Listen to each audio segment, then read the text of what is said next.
Hi everybody, it's Peggy Sue. You can find me at maxandboo.blogspot.com. That is a tongue twister and I messed it up 4 other times. I tried to do this video and I messed it up. So guess what? I'm leaving it alone.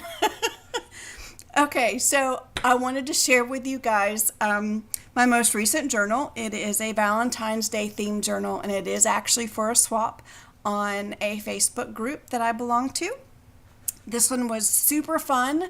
It is just a single signature, and it is a soft cover.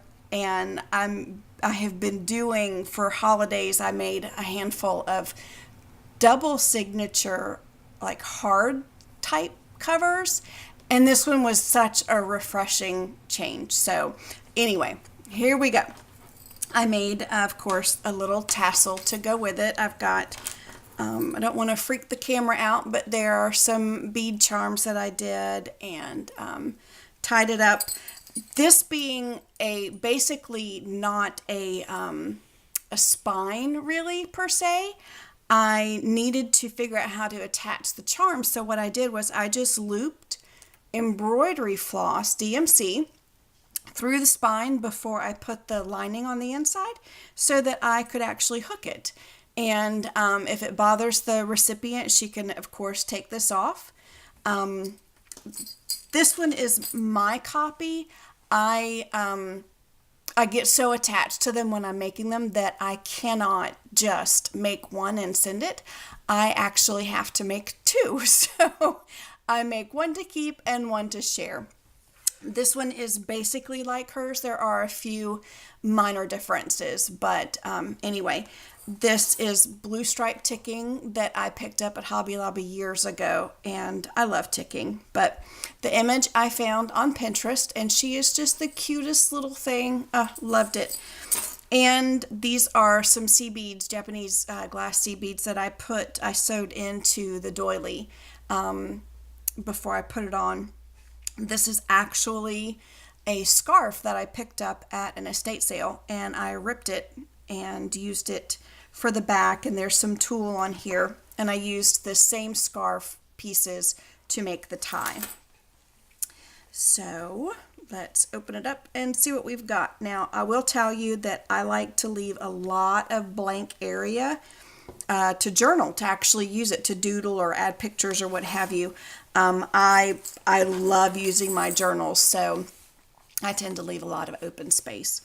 Oops, that's backwards, made a tag, and when I do a swap, I always put down the swap, the theme.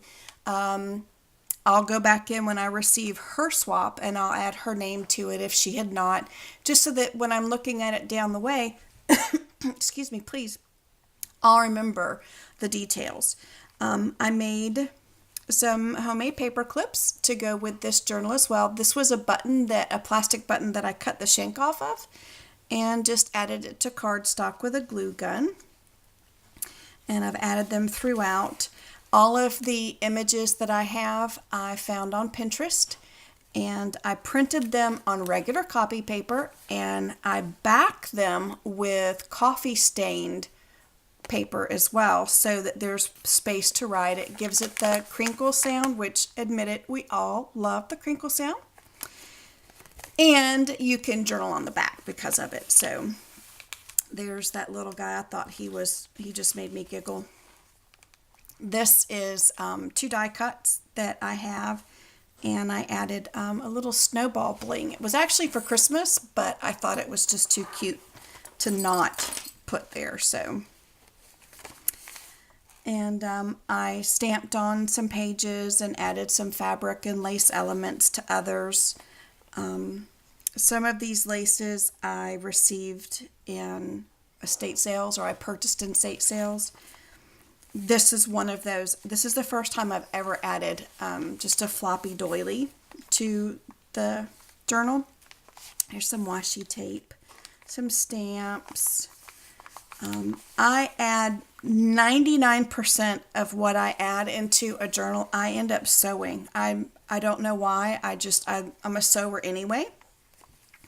So I tend to sew a lot in my journals, and I add most all the elements. with stitches as opposed to glue. But I think that's a personal preference, and sometimes it's mandated by if you have a machine or not. So I tried to do a few things that I had not done before, like adding just this lace over another page. This is really cute. Again, this is from Pinterest, and it's actually a marriage certificate. I thought it was pretty cute. And here's another one of the paper clips that I made, and cut off the shank and added some cheesecloth to it too. And a tuck spot up here. And a tag. And this paper clip, actually, I made a little beaded charm. Oh, and there's some stamping at the bottom. This paper is actually digital scrapbook paper that I printed out and cut down to the size that I needed. Here is an artist trading card. I got this in a swap probably 5 or 6 years ago. I used to do a lot of swapping on a site called Split Coast Stampers. And this was one of those cards that I received, and I just backed it with some solid cardstock so that it can be journaled on. And this is a book page pocket, and I just literally folded it in half and sewed it onto I sewed the lace on first, and then I sewed it onto the page. Super simple, and added some bling. And I've added ATC cards to her journal as well. And this, I love this. I'm so sorry, excuse me. This was a tag that I received with a swap as like a package of goodies, and I love the paper. I just think the back molting is just really pretty too. So some more little paper clips. Another image that I found on Etsy, on Pinterest, and again backed it. And this is some homemade glimmer mist or misting spray that I made. And that was just made with water and re-inker. Super simple. And I haven't had a problem with it clogging, and it's been in that bottle for over a year. So, same little girl from the cover. I just thought she was so sweet. She's so cute. And this was actually a 3D flower that I just glued onto a paper clip and then added another flower to the back so it didn't look so yucky from behind. So when you flip the page, you're not looking at the back of a yucky thing. And these stickers, guys, I got these stickers at Dollar Tree. Sometimes I fell in love with them. They're actually 3D, so it's 2 layers that have been separated by a foam dot. So cute. Sometimes they have the cutest stuff there. My anatomical heart. I always have a little tongue-in-cheek in the journals that I do. And this would just happen to be the anatomical heart for Valentine's. Another little bead. I love these bulb pins. I'm not quite sure what they're called, but love those things. The fabric element. And the Queen of Hearts herself. Again, this is a Pinterest image. And a paper clip that I added a little bead charm to.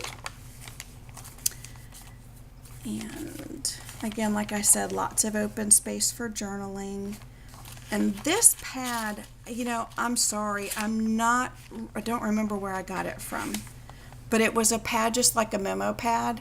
And it's so cute because it talks about your, it's your sweet lovin', your salty snacks, your deep pockets, your strong arms. Really cute. And I added one to her journal as well. I am so sorry, excuse me. And again, some die cuts that I have that I added, made out of cardstock. And a back pocket, a recipe card. I've had these recipe cards since easy 2010, pretty sad. I've been a scrapbooker and card maker for years and years and years. Actually even sold Stampin' Up! For a while. And I've just progressed into junk journaling, so. And that is it. Oh, and then for the center of, I I tend to add buttons to almost every journal to tie off the inside strings. And that is pretty much it. This is the Valentine's Day journal. I love the side shot. It's just so yummy. It's eat me, it's yummy. So anyway, okay, well, thanks guys for stopping in and taking the time to look at my journal. And now that I've got my camera rig set up, we can keep meeting like this, and I hope you stick around and see the rest of my journals. Thanks guys. Bye.